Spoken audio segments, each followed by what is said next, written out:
rookie victory yesterday, and certainly putting in a fine showing to make that all work out in his favour. It's going to be very exciting to see what he can do. But in third position, the very talented Maciej Gladisz of Poland. He is definitely in contention for the win today, not the least because, of course, he was third overall in the Formula Winter Series earlier this season, as well as the rookie champion of that category. So he's definitely going to be out of the blocks fighting fit. Great performances so far from Maciej Gladisz. He's the dark horse for me for race victory in race 2. Ernesto Rivera is going to be strong, though. The Mexican driver looking very solid in fourth position. He could be a bit of a danger man if the race goes his way. And you can never count out Kianu Al-Azari, the young man from the United Arab Emirates, who was second first race of the season yesterday and definitely a prime mover in the F4 UAE Championship at the beginning of this motorsport season. Fifth on the grid for him, alongside the Red Bull Junior from Miami in Florida, James Igotzi, who had a race that didn't even last a lap yesterday after he got caught up in the midfield incidents. This time, he's P6 on the grid, so he should have a much better race of it. Mattia Kolnagi, who managed to seal pole position for race 3 later this afternoon. He starts 7th on the grid for this particular race, alongside Peter Businelos, the second of the Rodin cars in the top 10. And then Andres Cardenas, the Peruvian, finds himself in the top 10. A very strong run there in 9th position on the grid for this one, with Enzo Tynvenichkul, the young Thai Red Bull sensation, former junior karting world champion back in 2022 at Sarno at the foot of Mount Vesuvius. Now he is here in Jarama, just 20 miles from the capital city of Spain, in Madrid. It'll be a fantastic battle for him. Nathan Ty and René Lammers will renew their karting battles on the 6th row of the starting grid. And then Matteo Quintarelli and Griffin Peebles, the Formula Winter Series champion, lining up 14th on the grid from Jan Piotrowski, Daniel Nogales, Maxi Restrepo and Juan Cota, from Francisco Macedo and Gabriel Gomez. I can remember a time when a second would cover the first 3 or 4 cars in a junior single-seater battle. This time, it covers 20 drivers. Gabriel Gomez, a second away from pole position, down in 20th. That shows you how competitive it is these days in these single-seater categories. Preston Lambert and Miguel Pedersen just outside the top 20 on the grid for this one. Yvan David, Lenny Reeds, Christian Cantu and Adam Hideg, followed by Kirill Kutskov, the former world champion, in fact the reigning world champion in FIA karting. And then Duwe de Decker, Gustav Wisniewski, Tim Gerhardt, Filippo Fiorentino, and then Lorenzo Castillo, Victor Dobzhansky, Renat Hakim in his second ever car race, and then Matus Reiber filling out the back of the grid. But after yesterday's very tough race battle with a lot of shenanigans and good battles up at the front end of the field, you can expect the likes of Straven, Flusha and Al-Azari to go hell for leather for the battle once again. But for my money, I would keep an eye on Maciej Gladisz, rookie champion in the Formula Winter Series at the beginning of this season, out in this part of the world in Iberian single-seaters.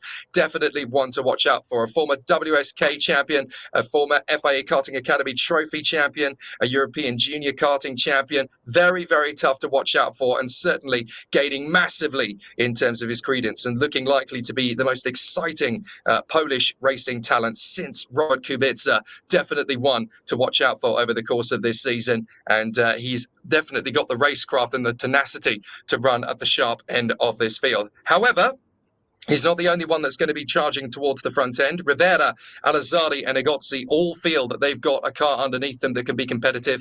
Igotzi may actually have the benefit of not having worked the car quite as hard as the other drivers around him, because he was obviously out in race 1 on lap 1. So Igotzi may have a little bit more firepower under his right foot. Certainly in the early phase of the race, he can take full advantage of that and try and gain himself some benefits. In the top 10, only 3 non-rookies. So again, this start to the season has been very competitive in terms of the young talent coming straight in and putting on a sterling job. Straven took his first podium on his first attempt yesterday with 3rd position in race 1.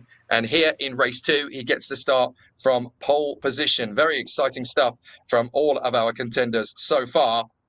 But there's more to come, and we're definitely going to get to see a lot more exciting battles out on the circuit. Great to hear from all those of you who are watching from around the world. I know that Kane's Catty is watching from Miami in Florida and will no doubt be cheering on James Igotzi starting from the 3rd row of the starting grid. Great to see. Shana Bale is watching Thomas Straven's progress from Poland. From Belgium, I should say, sorry. Kajetan Droc is actually watching from Trajan in Poland. Great to see. We've got Sylvain Julien, who is watching along from Indonesia. Hope Gail is doing okay. And Amy Steele is on holiday in Cavero in Portugal. Well, it looks like almost very nearly Spanish F4 territory. Hope you're all enjoying yourselves, getting yourselves ready for the start. And Sidra Hakim is watching Renat's progress from Germany. It'll be a fantastic situation for all of the contenders. 35 drivers in all battling for supremacy here this weekend, and it's definitely going to be a tough one. Race 2 of the Spanish F4 Championship 2024 will have a lot of tough battles to come. Livia Ho is watching along in Singapore, and she wants the bat to rise. Team Yavan is very much who she's supporting.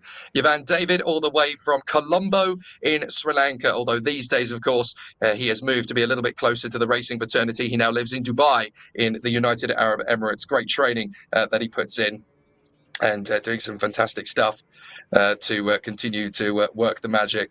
Shana Bale wants to know, is she the only Belgian here? I'm not sure you are. I'm sure there's plenty of people rooting for Thomas Strauven from pole position. It's going to be an interesting one. But of course, the locals would love for Lucas Flucia to make it 2 wins out of 2 from the sharp end of the field. Very impressive considering that the 16-year-old wasn't here on Friday for free practice and went straight in cold into very limited running on free practice on Saturday morning. Still put it on pole, still got the race victory. Absolutely brilliant. Was talking to his brother Lorenzo yesterday night. They're all very proud of what he's been able to achieve. Incredible the month that they are having in the Flucia household, because yesterday Luna Flucia picked up her 3rd OKN senior victory in Champions of the Future Academy in karting just down the road. And of course, a few weeks ago, Lorenzo Flucia got his first victory in the European Le Mans Series for the Cool Racing team in LMP2. So very exciting stuff. 40% humidity makes things a bit challenging going into today. Track temperature about 37 degrees Celsius. So it's still a little bit cool at the start of the day by comparison to what we had yesterday. So it's definitely going to be very exciting to see how it's going. It's quite funny, Kent Catid actually telling us, you know, Miami, Florida has not only James Zagotzi in the Red Bull, but Alex Powell for the Mercedes Junior program. He's also an F4 driver and pushing on to try and work his way up through the field. There's your grid in full. Strauven, Flucia, Gladys, Rivera, Alazzari and Agozzi. Then Mattia Colnaghi and Peter Buzinellos from Andres Cardenas and Enzo Tarbanichkul. Nathan Ty and René Lammers from Matteo Quintarelli and Griffin Peebles. Jan Pastrovsky and Daniel Nogales, then Maximiliano Restrepo and Juan Cota Alonso. 19th for Francisco Macedo, then Gabriel Gomez, the Brazilian star. Preston Lambert, 21st position ahead of Mikael Pedersen. Yavan David, the Sri Lankan superstar from Lenny Reitz, the German talent. Gustav Wisniewski pulling up in 29th alongside Tim Gerhards as they are behind Christian Cantu, Adam Hideg, Kirill Kutskov, the Kyrgyzstani driver, and Douay de Decker, the Belgian, 28th on the grid for him. Filippo Fiorentino and Lorenzo Castillo on the 16th row. Then Victor Dobrzhansky, Rehan Hakim, and Matas Reiber for the Drivex team at the tail of the field. What a competitive field of racers we've got there. 35 drivers pitching to go and win the 2nd Spanish F4 race of the season. And as Enzo Rivera pointed out yesterday, 23 of them rookies. And those 23 rookies come from 22 different nations. It is F4 Spain, but it might as well be the World Championship of F4 because you've got so many drivers from so many different nations. It is a multi-international championship these days, and very exciting to see what can be created from this exciting challenge and this great battle out on the circuit. There is Matja Gladish, the multiple karting superstar champion. Won a plethora of titles in his junior run. So many incredible battles. Down on the starting grid is our man, Enzo Oliveira. He is ready for another fantastic pit walk. How are things going, buddy? Jake Sanson, how are you? It's a pleasure for me to share this transmission. We are live in our YouTube channel, so this is the image. We are waiting for the starting grid. Is the first formation lap, so in seconds only we can and we will enjoy this second race in the first round of the season 2024 in F4 Spanish Championship. 28 degrees today we will have in this very, very hot day like yesterday, and we will have 3 drivers. Really interesting. First, Thomas Strauven from Belgium. 16 years old, from Rodan Motorsport. In the second position will be Lucas Flusha. You remember, was the man, the winner yesterday in the race number 1 from Mallorca, 15 years old. And the third position, the Poland Maciej Gladisz, also 16 years old, from KLC MP Motorsport. Jake, the first winning for Flusha was yesterday, and I think that we will enjoy, of course, and why not, some incredible, skillful of these 3 pilots. 3 rookies, eh? It's interesting, Jake. 3 rookies. Thomas Strauven, rookie. Lucas Flusha also. And the Poland, Maciej Gladisz, also rookie. The points and the difference and the seconds, because the qualifying of this race, remember, is the second best times each driver in qualify number 1. Jake, that's the reason, because Strauven is in the pole position with 1.33.012. So the difference is really on the details. Yeah, really exciting. These 3 drivers, of course, are used to battling with each other in the karting circuits. Strauven, Flusha and Gladisz shared many a racetrack over the course of the last couple of seasons. Great to see them now mixing it at the front end of the field. There is the Belgian star, Thomas Strauven, pole position for the Rodin driver. What an opportunity for the 15-year-old, looking so excited on pole position. He's got to make sure that the nerves don't get the better of him. But he's a cool character. He was in the Ricky Flynn stable, where we've seen amazing talents like Logan Sargent, Zhou Guanyu and Lando Norris come through from their karting to single-seaters. Enzo, let's grab a word with Thomas. Yes, Thomas Strauven, he's the man. So, shortly flash interview, Thomas, your feelings before the race, and what will be your strategy in this second race of the season? Yeah, I think our pace on all tires is very good, so hopefully we can just drive away and yeah, come away with the win. But it will always be hard to have all the good drivers behind in turn 1, but yeah, we will do our best. You know Flusha from Winter Series, so you know each other so much. Yeah, I know him from Winter Series, and almost everyone did the Winter Series, so yeah. Good luck. Thank you. That's the flash interview, exclusive, of course, in our transmission with Thomas Strauven, the poleman in this second race of the season here in this amazing and historical circuit, Madrid Jarama race. Only 3 minutes, before the race. So that's the image, and this is the live streaming in our YouTube channel. Before the race, Jake Sanson, you will be our voice, our speaker, and I think that this race will be really interesting to analyze during the transmission here in this historical circuit here in Madrid Jarama race. Yes, Enzo, yeah, we are very excited to see how this second race of the weekend will play out. The grid is being cleared, which means we're going to be going for our formation lap very shortly indeed. Exciting to see Thomas Strauven in the pole position. Shana Bale tells me that she interviewed him a short while before the midpoint of last year and saying they were struggling to go testing because of a lack of funds. So it's wonderful to see him here for the Rodin Motorsport team on pole position.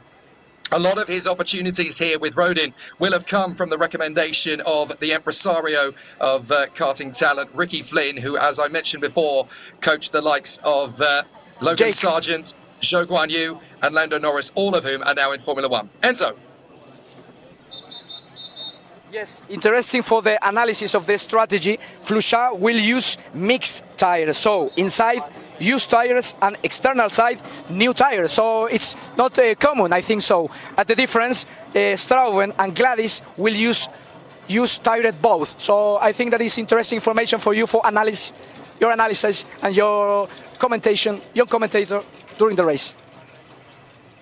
Yeah, thank you for that, Enzo. Very important, actually, to note that, because they only have a certain amount of sets of tyres that they can use over the course of these 3 races, but they can choose to split sets if they feel that the grip is going to be really on a prime to the left side or the right side of the car. So tyre management and tyre control is actually very important for the drivers to get a feel of what the car can and can't do at various points on the lap. So glad you picked up on that. And interesting, yes, the exterior of the car, the left side, on a clockwise configuration like the Sakito Harama is fresh tyres for Lucas Flusha, the inside of the car, so the right side on scrubbed mixed tyres. So this is going to be a fascinating trend, potentially, up and down the length and breadth of the starting grid. You could have several drivers try these tricks. Perfectly legal. It's up to you when you change tyres and to what set of tyres you change to.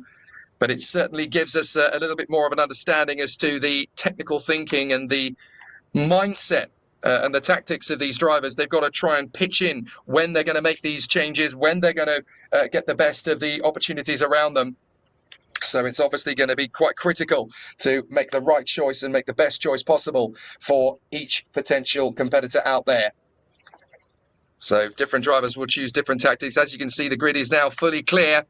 So we've got a very exciting race ahead of us as all the drivers are ready for an exciting battle out on the course. They go around now for the formation lap. Thomas Strauben, pole position. Lucas Flusha in P2. Maciej Gladish, third position on the grid from the king of American karting, Ernesto Rivera, fourth position. Keanu Al-Azari, the king of Dubai, as far as the karting and single-seater fraternity is concerned.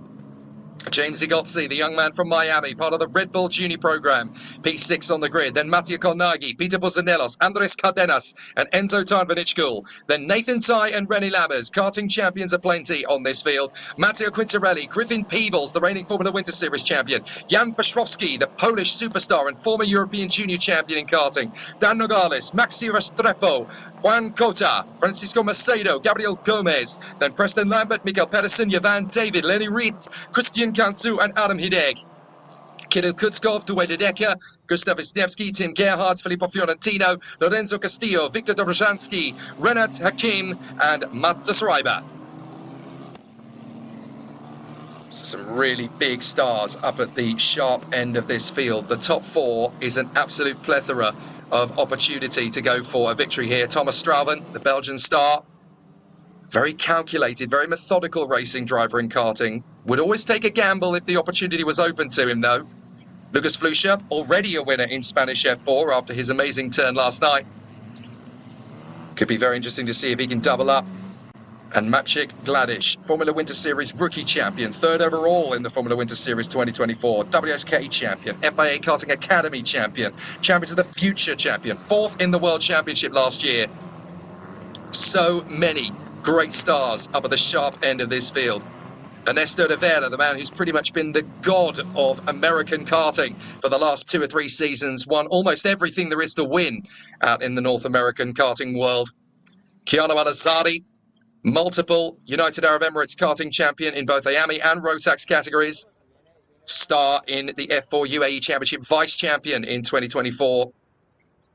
And James Igotzi, superstar in a Tony kart in karting, has already got himself to a very fast run in F4 during the 2023 season.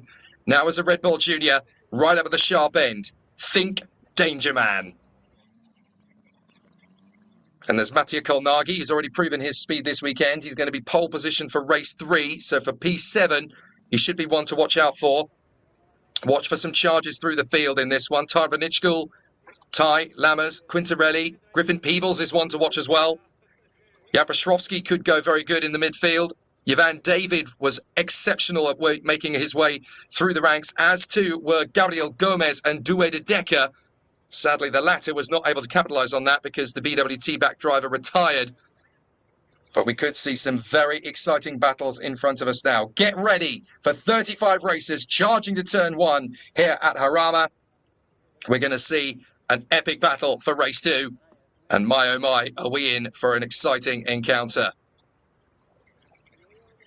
So, F4 Spanish Championship continues here at the Sakito Jarama, just outside Madrid. And we are ready for more great battles out on the circuit. The red lights are on. They go out. After a long hold. Now, let's race at Jarama. An excellent start from Lucas Flusha. Not a bad one from Strauben. Gladish is going to try and work his way forward. Gladish is going to go side by side with Flusha to the first corner and diving up the inside. Oh, contact and Flusha's gone around. And there's a traffic jam through the first corner. Up in the air. Oh, my goodness. Big problems at the start. Well, that is not how it was supposed to go at all for the competitors up there at the sharp end of the field. As Flusha is out, Strauben is away and clear, and I think that's Gladish and Al-Azari through into second and third position, and they are already long gone. Was it Rivera that came forward? It was Flusha and Rivera that tangled in the first corner, and it's red flag, red flag. Well, disaster of the start of the second race of the weekend, and that is pretty terrible as a start goes for Flusha and Rivera. It is, I believe, Rivera's car that is up in the air on Flusha. But it's red flags. Mattia Kolnagi getting caught up in all of that as well. The pole sitter for race 3. But that's good news. Everybody's out of their car. My goodness. Well, it was a scary moment. But I tell you what, these halos have absolutely transformed the fate and the safety of these young drivers. So, Ernesto Rivera involved in that one, along with Lucas Flusha and Mattia Kolnagi, all 3 drivers involved. Red flags here at Jarama for the start of race 2. And so the championship leader out of the race, and that is definitely going to dramatically change things as far as this race battle is concerned. Now, this is going to need to be a full regrid. We did not complete the first lap, but obviously we're going to have 3 big players not take the restart because their cars will be too damaged to continue. Rivera's up in the air on top of Flusha's car. Well, this is dramatic. We may get a restart under safety car. We don't necessarily have a standing start in this procedure. It's tricky to really unpick what happened at that first corner because I think there was Rivera trying to make the lunge up the inside for Flusha, and they just ended up locking wheels, and that was enough to send Rivera over the top of Lorenzo Flusha. But let's not forget that these two, I do believe, are teammates. So it just shows you, you know, there's no team orders in F4 racing. You've got to beat your opponent. And very unfortunate that we've had all 3 of those drivers drop down to the back of the field. There was a separate incident on that lap as well that seems to have impeded Mikkel Pedersen, Yvan David and Kirill Kutskov. They are all 3 of them down at the back of the field. Well, the marshals are going to work. They obviously had to red flag it because there was too much of a clear-up job to do, and they also had to ascertain the safety of the drivers. If in doubt, red flag it. So that was absolutely the right call. And the crane should come into play now and move Ernesto Rivera's car. So there they are. Oh, no, that's Kolnagi's car actually on top of Flusha's, but the third car is Ernesto Rivera's. So the 3 of them out of the race. And poor Mattia Kolnagi essentially had nowhere to go but into his teammate of all people. So that has definitely not worked out well for Mattia Kolnagi, Lucas Flusha or Ernesto Rivera. All 3 cars are out of the race here. All those of you calling for a replay, yes, we will look at it as soon as we possibly can, but obviously there is a protocol, there is a procedure. You've got teenagers involved. They have to ascertain everybody's safety. They have to make sure that everything is A-OK. There may well have been a request to review the footage from the officials, so they may not necessarily give a replay straight away. You just have to be patient on that one. There is Kirill Kutskov, the reigning world karting champion down there in the pits for GRS team in the green bullet. It's a bit more of a silver bullet these days, actually, although the green from GRS still remains. Session will start again at 12:35 local time, so that is in 7 minutes. And that suggests to me that we're going to have a safety car formation restart. So the race will restart behind the safety car. They'll do 1 or 2 laps behind the safety car, and then we will go racing again. Well, that definitely shakes things up, and it's great news for Thomas Strauven, Maciek Gladish and Keanu Al-Azari. They are going to be in the top 3. There's Yvan David for the Santalok Racing team. I think they just wanted to double check that he's okay after being involved in a separate first lap incident to the one that's taken Flusha, Rivera and Kolnagi out of this race. Yvan David dropping to 31st. Only Kirill Kutskov is now behind him. And Mikkel Pedersen dropped all the way back as well. Not quite sure what happened to Mikkel. Michael Cook making it very clear. Real shame for Lucas. He was fantastic yesterday. No kidding. And it's very unfortunate that in the second race, he comes crashing back down to earth with a thud. Mattia Kolnagi's car mounting his own wing, his own nose cone, sorry. So, yeah, very interesting stuff. And fortunately, everybody is okay. But obviously, the safety protocol now has to come into account. And there is the number 33 car. That is that of Mikkel Pedersen, another of the drivers that dropped to the tail end of the field. I can't see any noticeable damage on his car. So I wonder if he just got held up in the conflagration, the melee of the first corner. A couple of drivers ending up dropping back. Don't see any cosmetic damage to the car at all. Certainly nothing that would suggest he's been in an incident. But a couple of drivers may have just had to run wide to take avoiding action, either on the inside line or the outside line. So a couple of difficulties there. So let's look at the starting order as we're about to go racing again. Thomas Strauven will lead the field around behind the safety car. In second place is Maciej Gladys, the Polish driver. Keanu Alazari will be in third. Then Andres Cardenas all the way up in fourth position. He took avoiding action well. James Igotzi, P5. Peter Buzinelos in sixth, and then Nathan Ty, Enzo Tarbanitschkel, Matteo Quintarelli, and Griffin Peebles in the top 10. René Lammers caught out at the start in 11th. Maxi Restrepo, who is Juan Pablo Montoya's latest protege, 12th position. Jan Petrowski, 13th. Then Juan Cota, Preston Lambert, Francisco Macedo, and Gabriel Gomez all making progress. Douwe de Decker has had another stormer of a first lap, up into 18th place, the Belgian. Adam Hideg in 19th, the Hungarian, and then Christian Cantu, the Mexican, 20th position. Gustav Wisniewski, then Castillo, Fiorentino, Gerhardt, Lenny Rietz, Dobzhansky, and then Matas Reiber from Daniel Nogales and Renat Hakim, who had a difficult opening lap. And then we have the three at the back, Mikkel Pedersen, Ivan David, and Kirill Kutskov. If you've only just joined us, we're under red flags here at Jarama, which only came after 37 seconds of racing for an incident in the first corner. Lucas Flusha and Mattia Kolnagi connecting, and Ernesto Rivera not able to continue either. So all three drivers are okay. That is the good news. They were all able to get themselves out of the car. No doubt they will go for medical checks as a safety precaution, but I can tell you that all three drivers are okay. And that means that when we resume, we will have 24.5 minutes plus 1 lap of racing to resume. And of course, at least the first lap, possibly the first 2 laps of that, will be under safety car for the restart. 3 minutes to go till they do that. There's Christian Cantu, part of the new TC racing team. TC, by the way, stands for Thibaut Courtois. That will be a name that's very familiar to football fans in international competition, because Thibaut Courtois is the former French national goalkeeper. And he has started that team in partnership with the ex-Formula 1 driver Roberto Mehi. There is the BWT colours, familiar to motorsport fans around the world, and the primary partner of Douwe de Decker, the Belgian star who had a fantastic run in his karting days, has now moved up to cars, doing a fantastic job. Gabriel Gomez, 2-time winner of the Trofeo Ayrton Senna, and fabulous to see what he has already started to achieve in his short car racing career.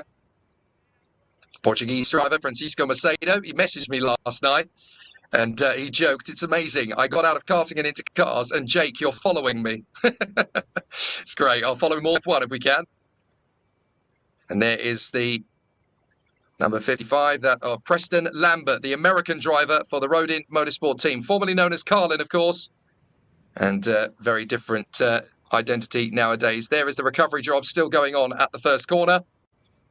It's taken a little bit longer than they first anticipated to remove these 3 cars.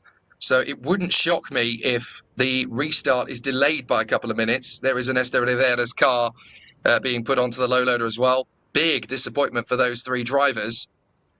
And that's 3 big names in this field as well. Lucas Flusha, the current championship leader and rookie debut winner yesterday. Ernesto Rivera, king of North American karting in the last few weekends of the last 2023 season. And then, of course, very sad to see Mattia Kolnagi off the racetrack as well. But he will be back on pole position in race 3. Michael Cook pointing out that Straven versus Gladish could be a good battle on the restart. I've already seen those two mixing it in fantastic style in karting before. They are very much not unfamiliar with each other. They have battled each other many times before. They know each other of old. Griffin Peebles there in front of us, the Australian and the Formula Winter Series champion for 2024. Struggled a little bit so far this weekend, but don't think for a moment that he is not going to be giving 100%. That's René Lammers being pushed down the pit lane, out of position. So what's happened to René Lammers? Are they re-gridding this? Yeah, they are. They are putting people back into a different position. So René Lammers is now going in front of Matteo Quintarelli. Do they feel that the race needs to be fully restarted from the grid positions? I wonder if they're going to reset the grid and make it a full restart. Now, they can choose to do that because they didn't complete the first lap.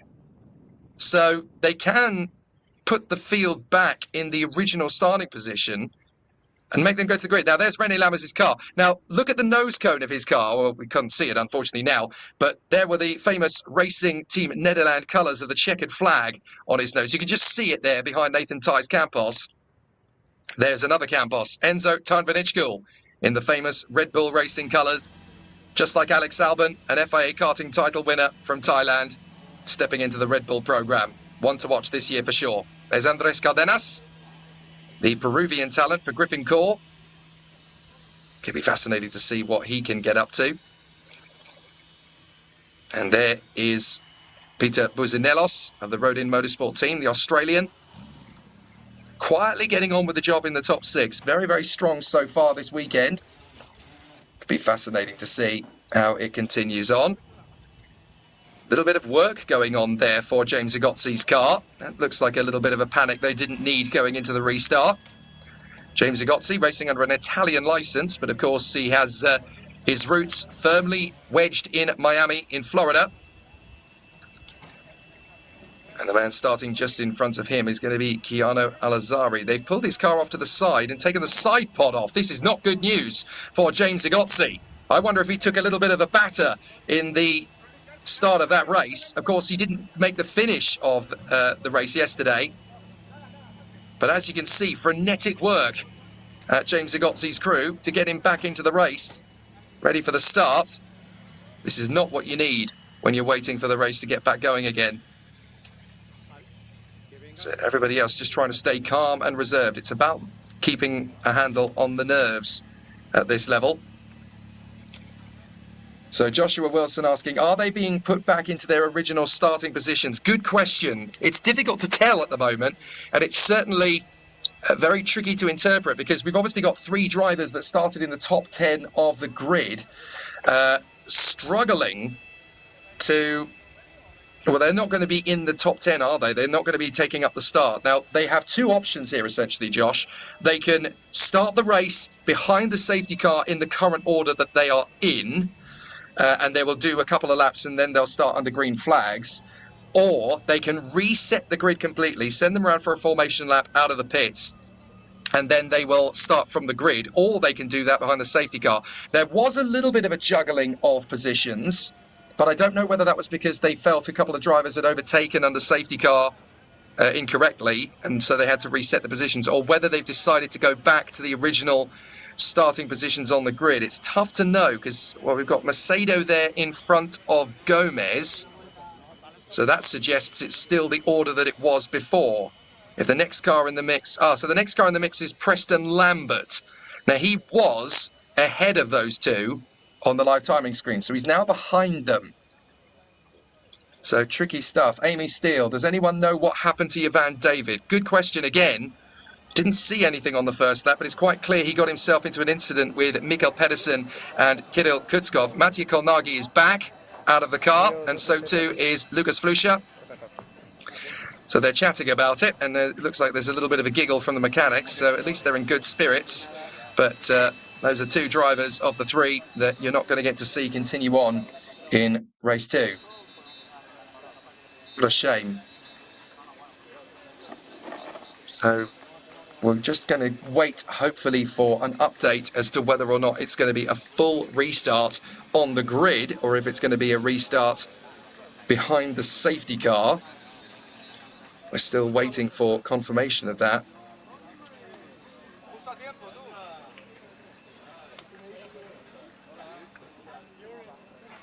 So obviously still confusion at the moment. I don't know how much of a regrid is being done here.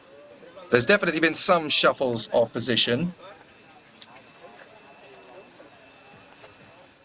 So we're just waiting for official confirmation. There is Ernesto Rivera's car. I'm really disappointed for him. I had a feeling that today he was going to really showcase his raw potential. And Ernesto Rivera definitely starting to prove to people that this is a talent you need to watch out for. It's difficult because when you come from the North American karting scene, you don't really spend a lot of time in Europe. It's easy for people to forget your existence. It's easy to forget that you're on the radar because everyone's got their minds so focused on the European karting scene where all the major manufacturers are, like CRG and Parolin and Tony Kart and Birrell. It's easy to lose sight of what's going on in the other karting regions, what's going on in America, what's going on in Australia, what's going on in Asia. And these guys then conflagrate together when they go into cars, and you really get to see the full force of it. Right, Enzo Oliveira is down there in pit lane and should be able to give us, hopefully, a little bit of an insight into what is currently happening. It's going to be a tricky one to decipher, but hopefully Enzo Oliveira is down there and can give us a little bit more information. What can you tell us, Enzo?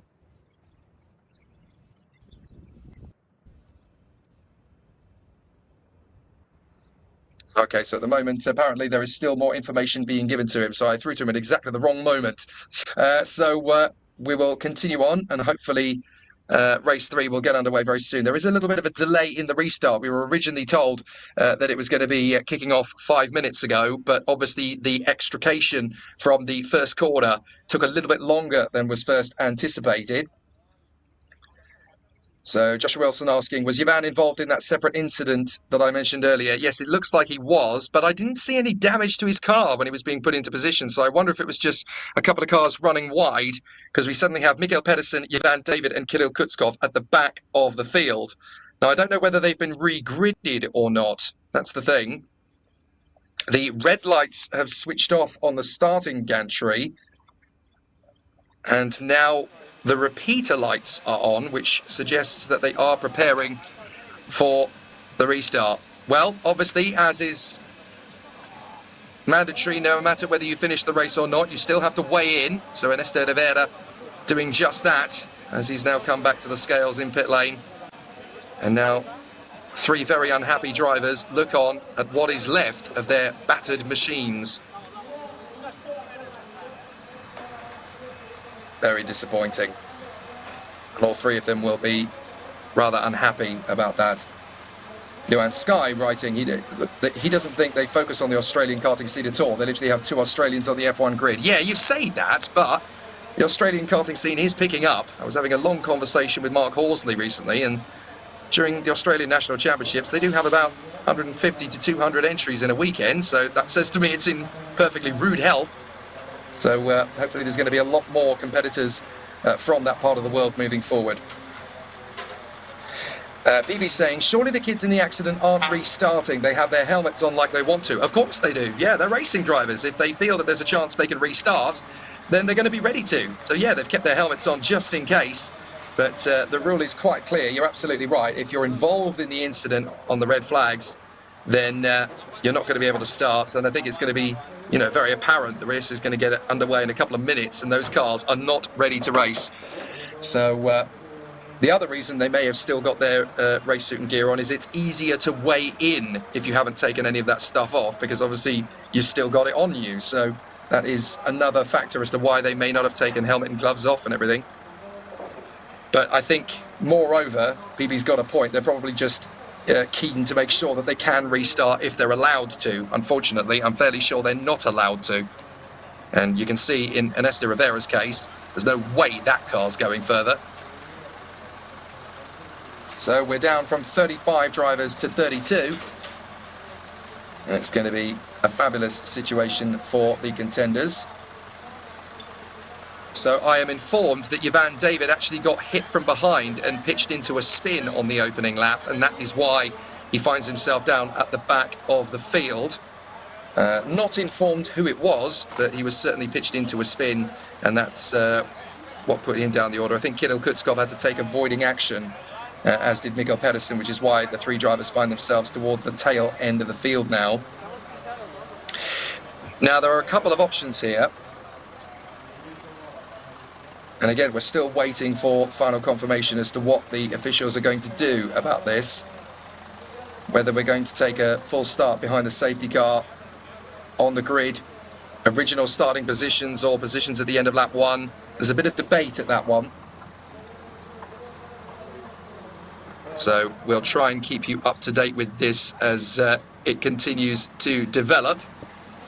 Not the easiest thing in the world. Here's a good question. Luan Sky asks, what are the specs on these F4 cars compared to Formula One? Well, these have 1.4 litre Abarth turbo engines, 176 brake horsepower, prepared by Abarth and Auto Technica.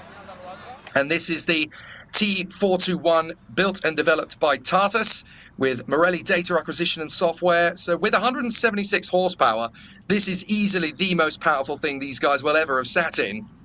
But when you compare that to Formula One, it's obviously about 1/6 of the power. So very tricky to see how these guys obviously learning and developing from it. The cars have now left the pit lane, so we are going around in formation behind the safety car by the look of it. So the race is underway. As you can see, the time is ticking down, but we're under safety car conditions. And the order, as I see it, Strauven, Gladish, Al-Azari, Egozzi, Businellos, Cardenas, Tarnvanishkel, Tai, Lammers, Quintarelli, Peebles and Bashrovsky. So they have not reset the original grid positions.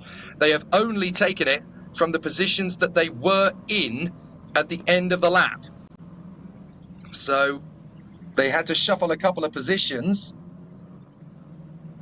So that is fascinating stuff. We are not getting a full regrid. We are getting the positions as they were at the time of the red flag. Now, that is an option that they have to them. I think there's going to be quite a few people who will be a little bit irritated by that. But obviously, there are a couple of options that they can do. So let's see how this race will continue with 23 minutes to count down. And Thomas Strauven is obviously going to back the field up here, with Maciej Gladish, his fellow rookie, and Keanu Al-Azari and James Egozzi snapping at their heels. Watch these four on the restart. It could get very interesting. Businellos, Cardenas, Tarvanishkel, Tai and Lammers, and then Quintarelli in the top 10.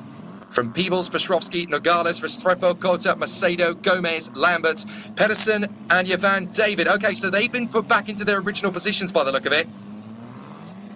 So I would suspect then that actually they have regridded the field and put them back into, yeah, they have regridded the field and put them in their original positions, but it's a safety car start rather than a grid start. Okay, so apologies for the confusion there. They have reset the grid to the original grid positions, but they are going to have a safety car start. So it is now quite an interesting one with the mix of positions, because Pedersen's back into 19th. It should be 22nd, of course, and Jovan David is into 20th. It should be 23rd, but we're missing those three drivers, Lucas Flusha, Ernesto Rivera and Mattia Kolnagi. So they have reset the grid and put it into the original starting positions, but we're now under safety car.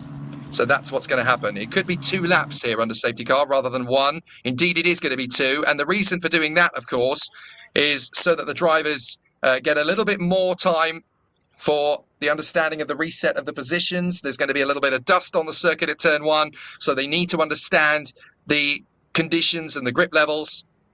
If it was a higher single-seater race up the ladder, so Formula Regional or Formula 3, this probably would have been only 1 lap behind the safety car. But remember that these guys are as young as 15, so they need a little bit more time to embed into the circuit now that it's been reset.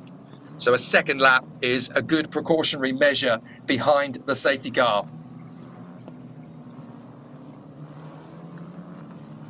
So let's see how it all plays out. 21 minutes to go, plus the additional lap. And under safety car conditions, obviously, for this restart. But it will be a tough race. Thomas Strauven and Maciej Gladish are 2 very talented rookies, but they've got the experience and the tenacity of Keanu Al-Azari and James Egozzi breathing down their neck on this restart. Watch for Enzo Tarvadichkal and Nathan Tai, as well as René Lammers, just on the outskirts of that top 10. They're going to be pushing very hard indeed to make up more progress. It's going to be fascinating to see what the contenders do. So excellent work from the contenders. So let's see what these guys can do. 20 minutes plus the additional lap. When we go racing again, we'll have just under 20 minutes.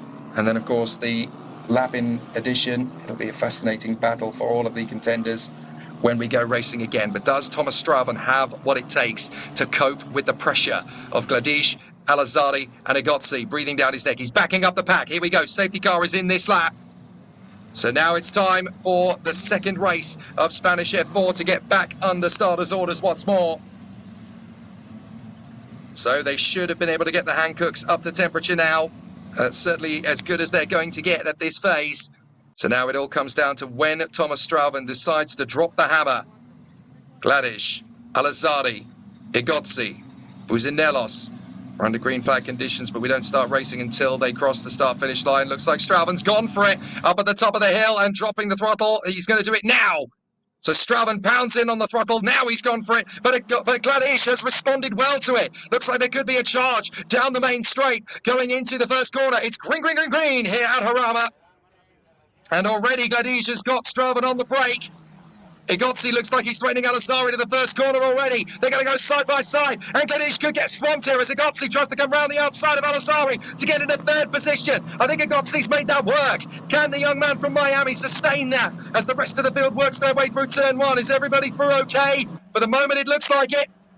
And Egozzi and Al-Azari are still side by side. Al-Azari going the long way through the left-hand hairpin, trying to keep the car to the outside. Not a lot of room. Puts one wheel on the grass. Dives back on the inside of Egozzi. They're still side by side. Brilliant duel in between these two.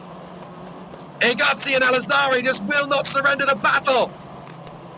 And are they going to be separated by the time they come through the end of the lap? Who's going to have made his way in front? Will it be James Egozzi or will it be Keanu Al-Azari? For the moment, it's Egozzi. Egozzi's held his nerve. Great work from the Miami man. So Strauven, Gladish, Egozzi, Al-Azadi, Buzinelos and Cardenas. Great start to the race then. And Strauven is going to have pressure from the Polish king, Maciej Gladish. Egozzi driving beautifully to get into third place ahead of Al-Azari. Dive up the inside from Lammers, trying to shake off Quintarelli. And had a little bit of a go at Nathan Tai. So once again, Campos versus MP. A bit of a lock-up there from two drivers. The first was Egozzi, I think. So this is a great chance for Keanu Al-Azari to bounce back. He's putting his rival under pressure. And as they come down the main straight once again, it's going to be pretty tight as they come through once more. So are we going to see a bit of a challenge into the first corner? Could be fascinating to see how it all plays out here. Still, they rage and battle on. Into the first corner, that's a move on the inside of Tarvadichkal from the Campos driver, Nathan Tai. He's made the bid and looks to have got himself through. Everybody else in the mix of things doing a very solid job, as it has to be said. So really good work. Egozzi still trying to hang on to his position here. Strauven in the number 99 Rodin Motorsport car, still hanging on to this lead in front of Maciej Gladish with Egozzi and Al-Azadi in the top three. Very nearly a completely different podium to what we saw yesterday, because obviously we don't have Al-Azari in the top three at the moment, and we don't have Flusha in the race at all. But Strauven is still there at the top, then Gladish, then Egozzi, Al-Azadi, Buzinelos, Cardenas, Tai, Tarvanichkal, Lammers, Quintarelli, Peebles, Vashrovsky, Nogales, Restrepo, Kota and Macedo. So still the drivers work their magic, working their way through. We just saw at the back of the train there, Renat Hakim, the esports racer, turned single-seater driver. But up at the front, it looks like Gladish is going to need a little bit more pace to keep up with Strauven.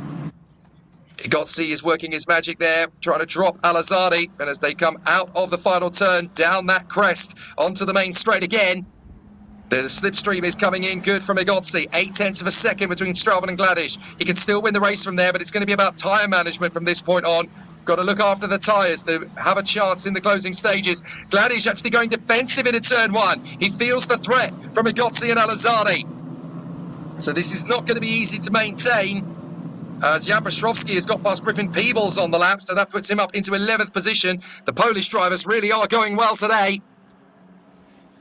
So Jan Piotrowski putting himself into the top 10 very nearly, one place away from it.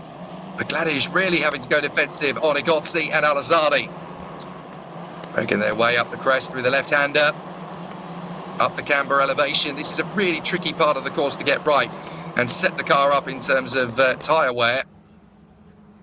But look at Thomas Strauven, absolutely loving life in the lead. He can't afford to make a mistake, but he's certainly not pushing the car harder than he needs to. Look at Buzanelos. He's starting to reel in Keanu Al-Azadi as well. So this is becoming a cork in the bottle effect as Maciej Gladish does his best to cover his second position. He can defend perfectly well, but he has to keep it going, and that's a big lock-up from the leader, Thomas Strauven. Getting it very wrong going down the hill. You've got to be careful. You don't want to flat spot these tyres. The Hancocks have decent life in them, but if you keep pushing them under lock-up, then they're going to feel like 50 pence pieces on a bicycle. So Maciej Gladish continuing to hold off James Igozzi and Keanu Al-Azadi for the time being. The battle for second place is on, and now Gladish has got his lap times up a bit. His sector times certainly look good. That's better from Maciej Gladish. He's pulled in another 10th on Strauven. In the slipstream, he can really start to hustle him. Strauven, Gladish, Igozzi, Al-Azadi, Buzanelos, Cardenas, Tai Tarbanichkal, Lammers and Quittarelli in the top 10. As Dan Nogales has worked his way forward now. He's got ahead of Peebles and Piotrowski. And there's a lock-up in a turn one. Is everybody going to get through without incident? Oh, so close in that midfield. All you can do at this point is make progress.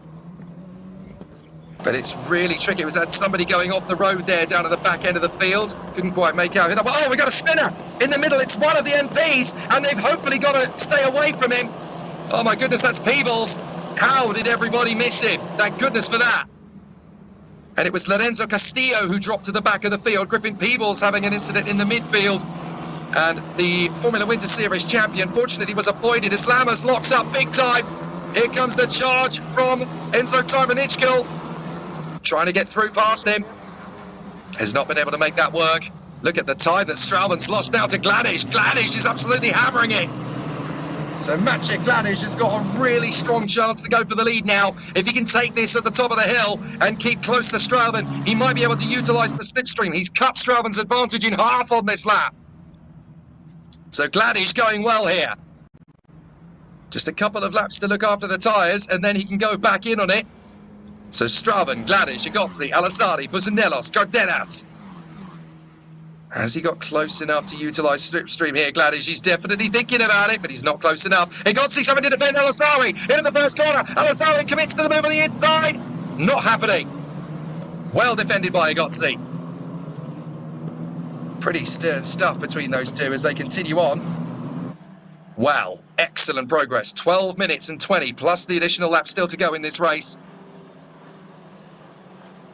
Very exciting stuff so far as the challenge continues. Strauven, Gladish, Igozzi, Al-Azadi, Buzanelos. As he top five, some good choice moves coming in. Drivers making a lot of progress. Ivan David continuing his charge through the field up to 18th position now, the Sri Lankan. Not a great run so far from Peebles after that spin. As Igozzi hangs on from Al-Azadi. Good work so far from Gomez. He's worked his way up to 16th in front of the American Preston Lambert. And there is Matteo Quittarelli, still just about hanging on into the top 10. Look at the top four. This is anybody's race still. And Buzanelos, Cardenas and Tai have actually gone with them. So this is now no longer a 2 or 3 car battle for the victory. It's a 7 car battle for the victory. Strauven, Gladish, Igozzi, Al-Azadi, Buzanelos, Cardenas and Tai. Lammers, Tarbanichkal and Quittarelli have dropped back a bit. Lock up from Nogales. Bigger lock up from Kota. But he just about gets away with that. 0.4 of a second between Strauven and Gladish. Strauven pulls another 10th on the pole. And that's quite critical. Maciej Gladish just trying to hang with him at the moment. Through they go. Once more at the first couple of quarters of the race. Tricky stuff. Battling with gusto and determination as always. It's going to be a tricky one. Down to the braking zone again. Trying to keep it nice and tidy. Despite the incident at the start, we've had no further safety cars or yellow flag incidents to speak of so far. Touch wood. Straven, Gladish, Igozzi, Alazari still close. Buzinellos and Cardenas still threatening. This is tricky stuff. Gomez and Lambert have made the move on the Portuguese driver Francisco Macedo further back, by the way. So that's Gomez to 15th, Lambert to 16th. Good progress being made by the Brazilian and the American. Big lock-up again there from Dan Nogales. You've got to be so careful how hard you work the tyres. He's got Piotrowski and Restrepo snapping at his heels there. Into the hairpin.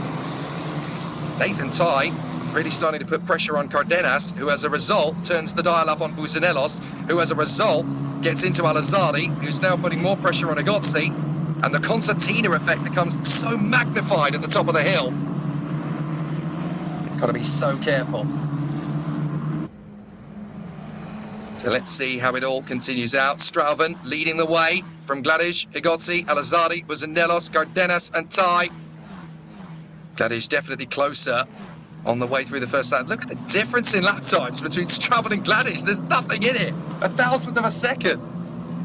You can't even blink in that time. That shows you how even it is.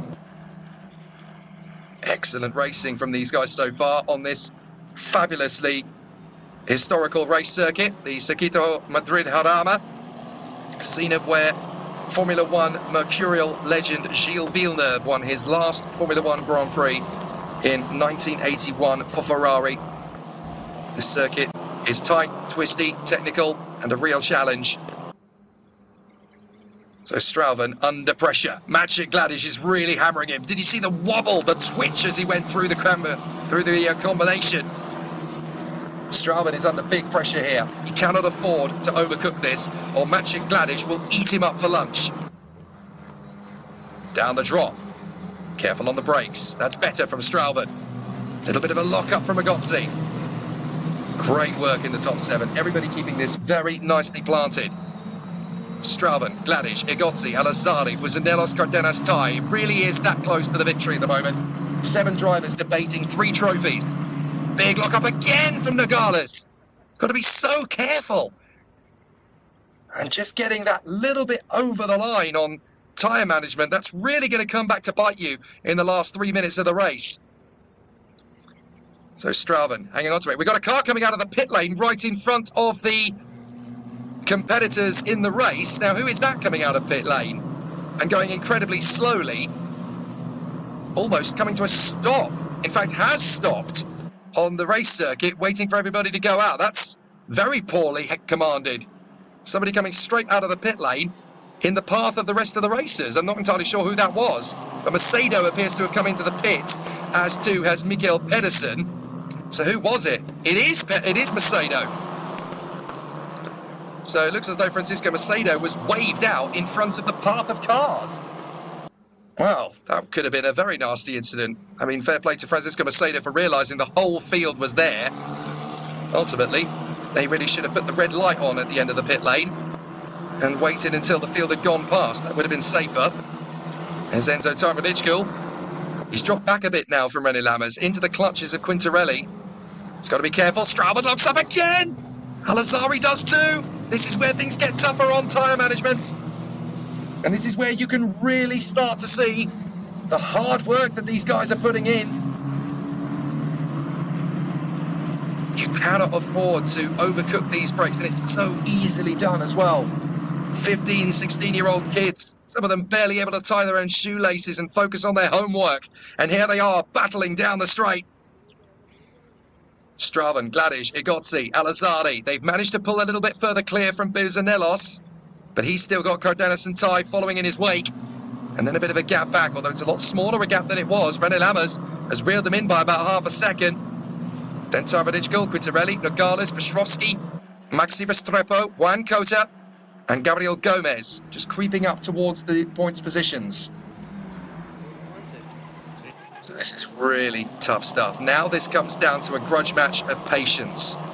Who can look after their tyres better? Who can keep those Hankooks generated with temperature better than their opponents? Got to be so focused.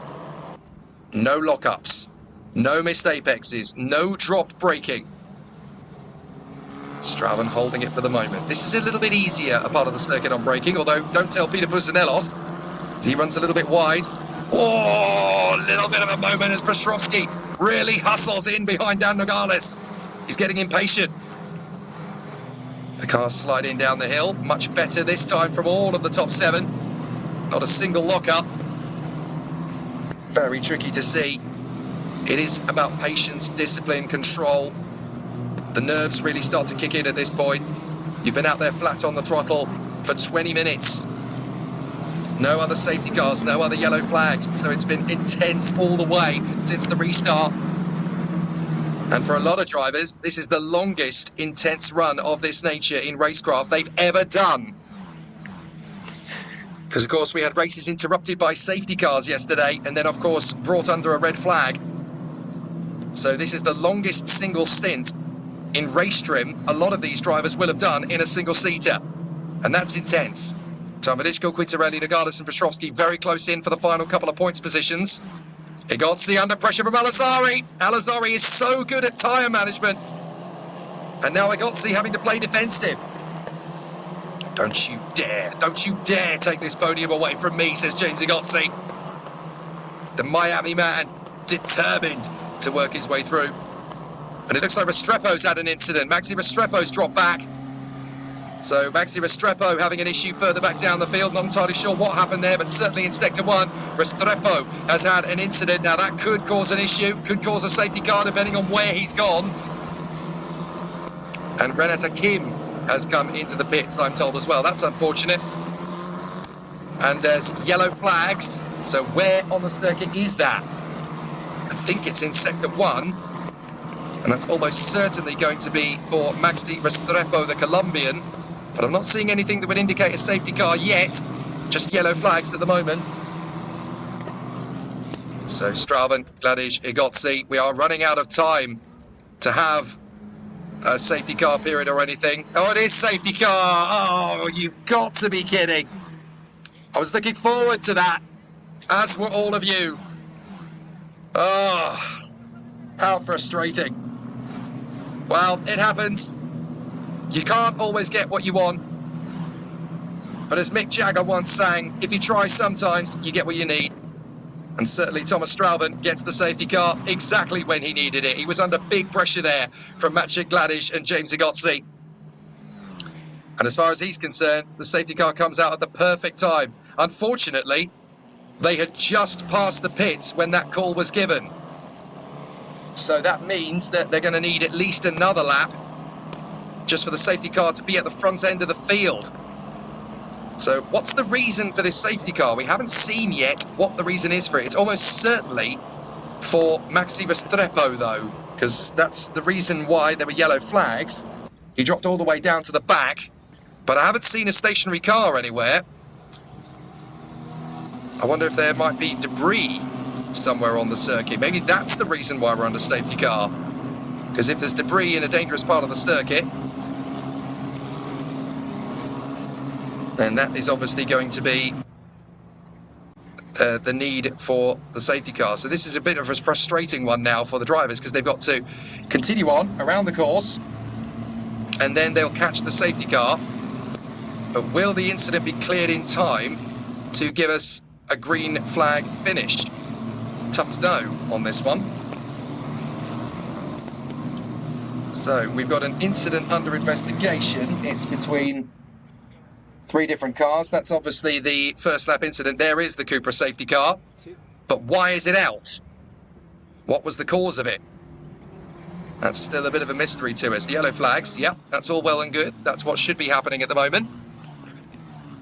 But the main reason is, why do we have a car out of the... Well, Maxi Restrepo is out of the race, I can tell you that much. So he's out. And he joins Renat Hakim on the sidelines. Hakim had to park his car in pit lane. So he's out, I'm afraid. But where is the cause of the safety car? At the moment, we're currently looking at the contenders around the course. And we're going to run out of time on this lap behind the safety car. That is for sure. But whether or not the safety car will come in at the end of this lap or not will be the deciding factor as to whether we finish under green flag conditions, a 1-lap sprint, or whether this race will end under safety car. The good news is that everybody involved in the incidents in this race is okay. And a few of the drivers, I think, will be relieved that the safety car came out, because I think they were pushing it a little bit in terms of the life of the tyres. So now we're just waiting for the final few seconds of the race time to elapse. But if the safety car doesn't come in on this lap, then this race is going to end behind the safety car. But I can't see any reason why the safety car would be called. The incident, whatever it is, must have happened in our blind spots. Well, the time has run down to 0. So unless the safety car is in this lap, which it is, oh my goodness, we are going to get a green flag sprint to the line then.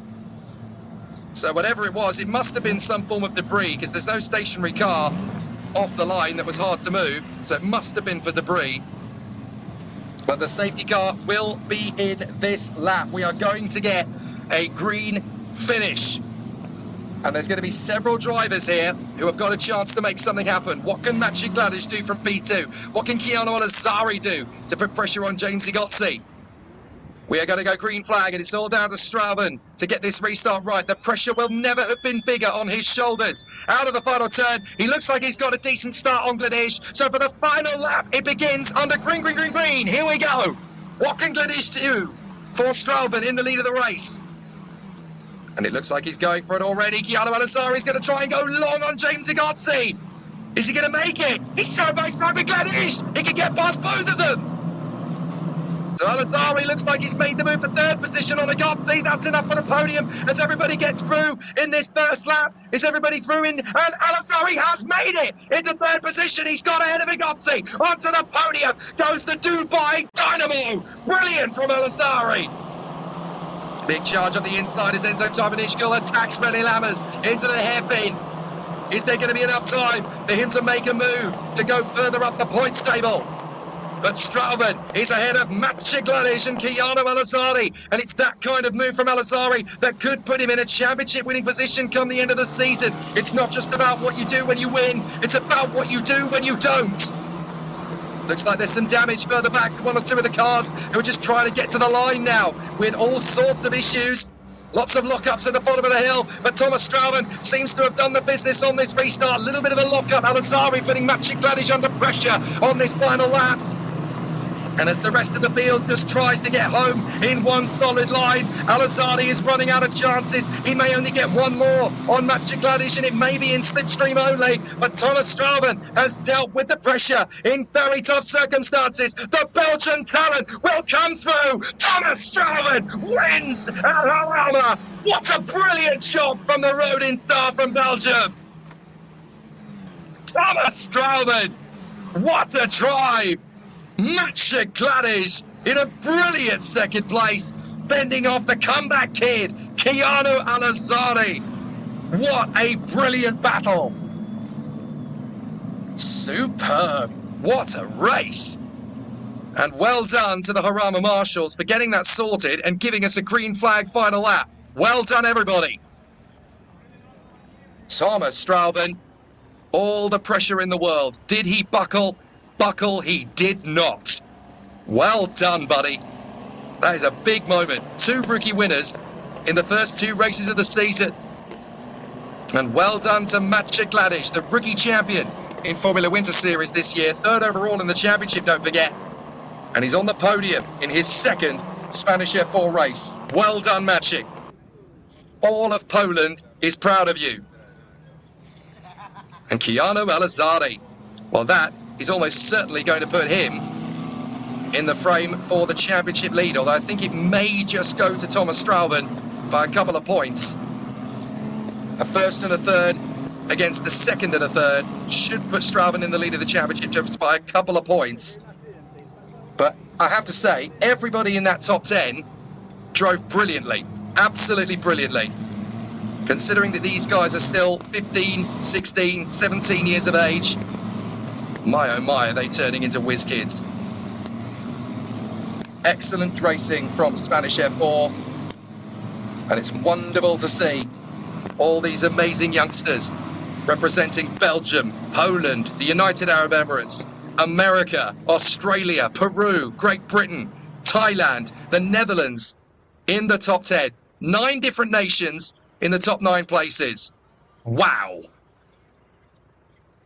And excellent drives all through the field. Thomas Strauben taking the win from Maciej Gladish and Chiara Alazari. That's a brilliant podium. James Igotzi ahead of Peter Buzinellos, Andres Cardenas and Nathan Tai. Enzo Tarvanijgil from René Lammers and Matteo Quintarelli. Just outside the points, Dan Nogales from Jan Petrowski. Juan Cota, Gabriel Gomez fighting to 14th. Great work from him. Preston Lambert, P15 from Jovan David. The back rose a little. Adam Hideg, Lenny Reeds, Kirill Kutskov driving well to 19th. Then Christian Cantu, Dua Dedeco and Filippo Fiorentino. From Dobzhansky, Peebles, Gerhard, Reiber, Wisniewski, Castillo and Pedersen. What a victory though for Thomas Strauben. The Belgian reigns supreme in race 2 here at Jarama. Epic race, big win, and the first of the season for Rodan Motorsport in Spanish F4. Let's hear with Enzo, Thomas Strauben. Yes, Jake Sanson, we are with the winner, Thomas Strauben, so congratulations.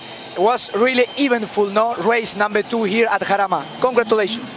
Yes, thank you. It was a quite difficult race because I had a lock-up in the beginning of the start, so I flat spotted a little bit of tire, so it was hard to keep up with the pace, but at the end we still managed the pace, and yeah, I came back with the win, so very happy for the team and myself.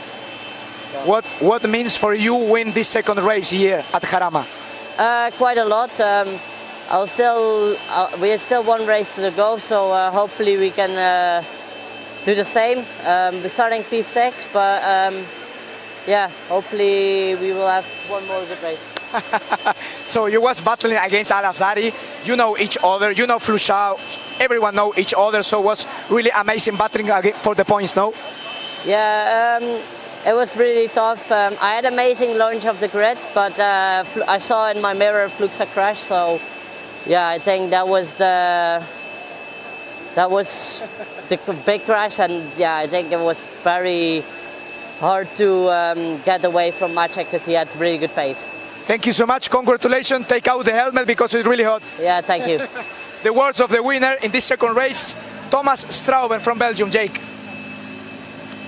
Very deserving as well. What a controlled, matured, disciplined run. He had so much pressure on him through the course of that race as well. It was really nice to see Thomas Strauben just soaking it all up, just taking it all on board. We've actually got the highlights on our screens as well. We can see that incident at the start once again. It was Rivera coming around the outside of Flusha, and then comes the conflagration, and poor Matej Kolnagi in the middle of it all just had nowhere to go, vaulted over the top of Lucas Flusha's car. Very unfortunate indeed. Fortunately, all 3 drivers involved in the incident okay. Off the restart, Strauben had all the pressure to make a mistake, and he didn't. He just held off Gladish. Great work as well from Alazari and Igotzi. They battled well in the opening phases of the race. Just a couple of minor incidents further down. There was the spin that we saw the tail end of. Griffin Peebles going around after a little bit of a moment with Dan Nogales. And Griffin Peebles eventually ending up out of luck.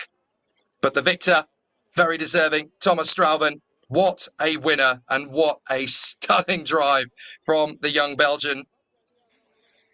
Under the same tutelage in world karting as the likes of Zhou Guanyu, Logan Sargent, and a bloke called Lando Norris, who is the latest Formula One race winner. That is the proving ground that you want to be in the youngsters' ranks of karting. And certainly Thomas Strauben looks like he's a name that you're going to need to watch over the next few years. Second ever race. First victory. Very good work indeed for the Belgian star. And there's more where that came from. We've got more great racing to come in our third and final race of the weekend later on today.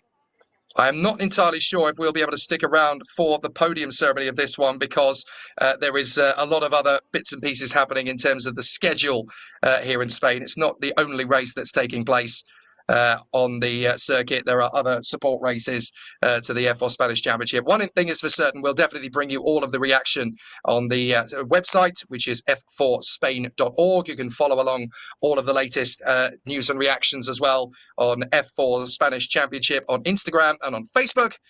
You'll also get to see bits and bobs on the TikTok channel as well, for those who are so inclined. For those watching along on the live stream on YouTube, well, hit the like, hit the subscribe, and hit the notification bell, and you'll get all the details of every race as it goes live. You'll never miss a moment of this fantastic season. So there are the provisional results again for race 2. Thomas Strauven, Maciej Gladish and Keanu Alazari are podium finishers ahead of James Zagotzi and Peter Buzanelos, then Andres Cardenas, Nathan Tai, Enzo Tarbanichkil, René Lammers and Matteo Quintarelli. What a top 10 that is. Nogales, Bashrovsky, Kota, Gomez and Lambert just missing out on the top 10. The fastest lap of the race going to the man from Dubai, Keanu Alazari. 16th in the race for Ivan David, fighting his way through the field again. Adam Hideg, Lenny Reeds, Kirill Kutskov doing well to get into the top 20, and the Mexican Christian Cantu. Duideka drove well to make up places in 21st, and then Filippo Fiorentino from Victor Dobzhansky, Griffin Peebles, Tim Gerhards, Matus Reiber, and then Gustav Istevsky from Lorenzo Castillo, and Mikkel Pedersen, the last driver across the line. And then we had our retirements, Francisco Macedo, Maxi Restrepo, Renat Hakim, and then obviously the 3 drivers who went out in the original start, Lucas Flusha, Ernesto Rivera and Mattia Kolnagi, who, by the way, will be in pole position for race 3 this afternoon. So that's going to be interesting. What a battle this Spanish F4 Championship season opener at Cerquito del Jarama is already providing. That third race is definitely going to be a tough one. Make sure you tune in for that. It's going to be just a little earlier than yesterday's race was, but if you hit the like, subscribe and notification bell buttons on our YouTube channel, you'll get a notification for when we go live. You won't miss a thing, and you'll be able to see all of the racing as it happens. A fantastic end to this second race of the weekend. It has been fantastic to see how it's all played out in this first race of the season.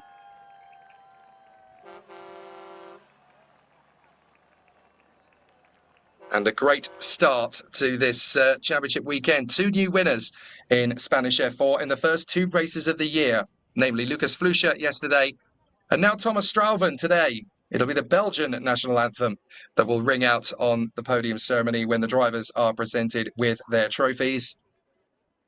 But a fantastic battle for all of the contenders out there, and certainly really exciting racing in the F4 Spanish Championship 2024, second race of the season.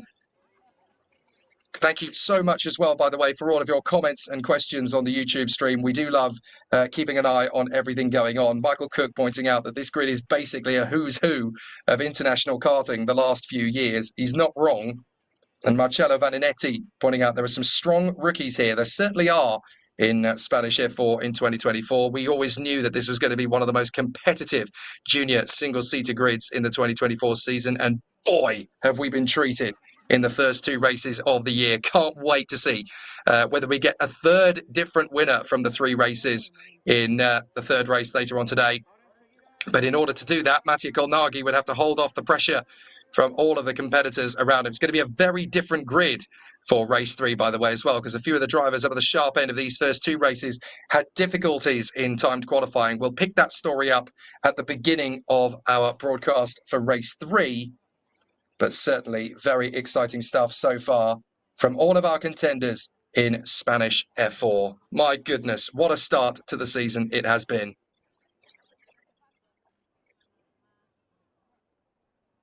So we have more great action to come in the third race. We are going to wrap things up here in fantastic style for F4 Spain, the second race of the weekend and the first race of today. We will have a second race later on. But we are going to be in time for the podium, fortunately. I wasn't sure if we were going to be able to show you that, but fortunately we can do that. So great to see that everybody is going to get their moment in the sunshine. It's always a bit disappointing when you can't show a podium. But we can on this occasion. Rodin Motorsport, the team trophy, going their way this time. Third position for Keanu Alazari, more silverware, very important in the championship assault. A great performance from Maciej Gladish, Poland's latest superstar in motorsport. But what about this boy, Thomas Strauven, getting the job done in fine style. Excellent, excellent work.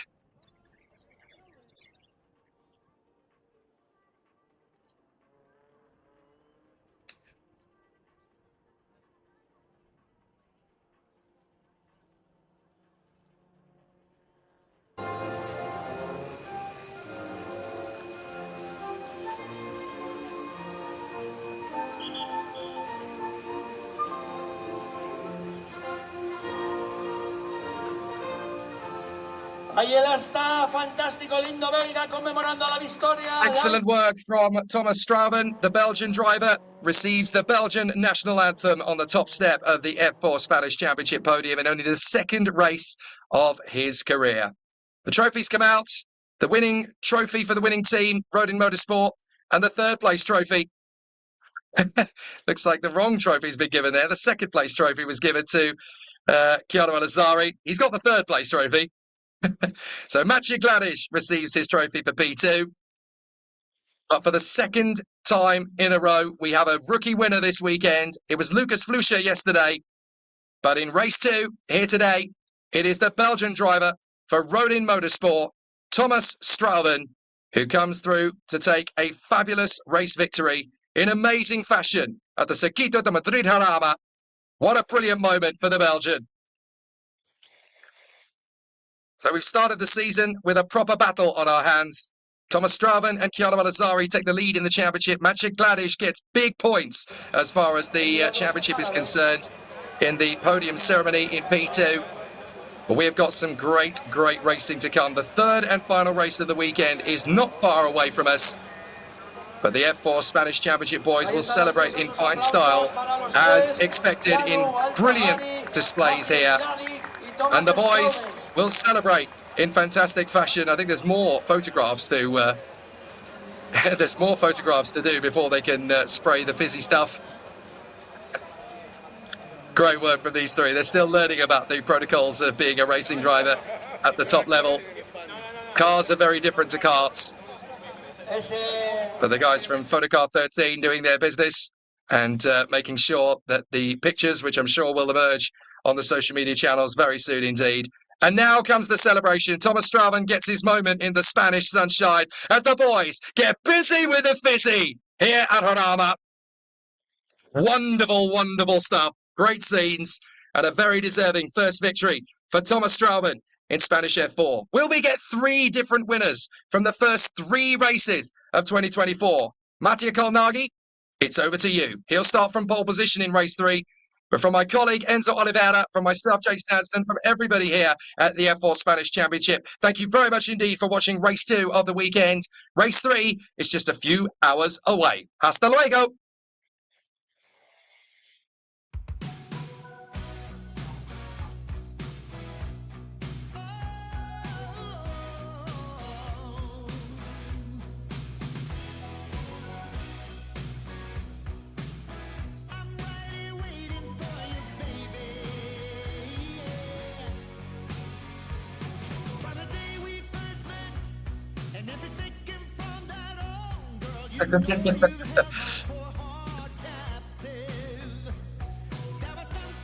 No problem.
Hey, how you doing? How we doing?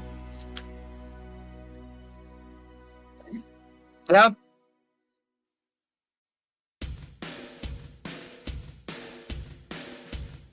Good man. Yeah, they did a much better job. They did a much better job filming. There were still a few points when they could have picked up the speed of transitions a little bit, but much better than yesterday. So much better than yesterday. So...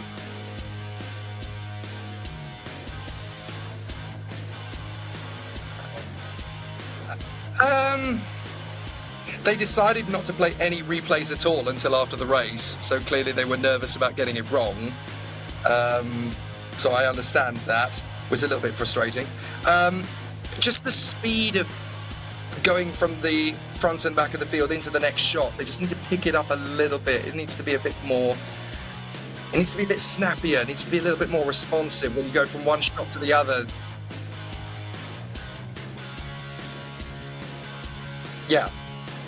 Yeah, we shouldn't be seeing an empty race circuit with nothing going through the picture. We should be seeing something. We should be seeing something going on. It needs to be a little bit faster, but it was so much better than yesterday. It was completely different to yesterday. So, and where they positioned the camera for the start-finish straight, I was actually surprised they got as good a shot as they did. They did a really, really smart job on that. So, yeah. On the starting grid, we got a direct line down the straight at the start, so it looked so much better. Yeah, it was much better. So yeah, on the whole, just everything better than yesterday, so that's good.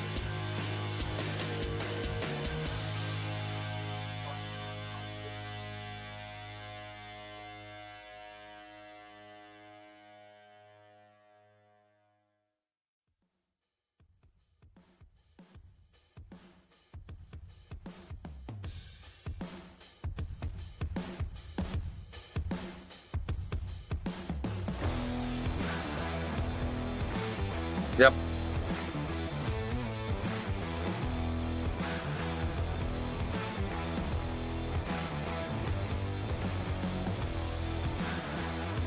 Great. Cool. What I'll also do is I'll reset my position here as well. I'll use the other booth for race 3 so that we've got a bit more like what we had yesterday. So that's fine. But I'll have plenty of time to set that up. So that's good. Cool. All right. See you later on. Hasta luego.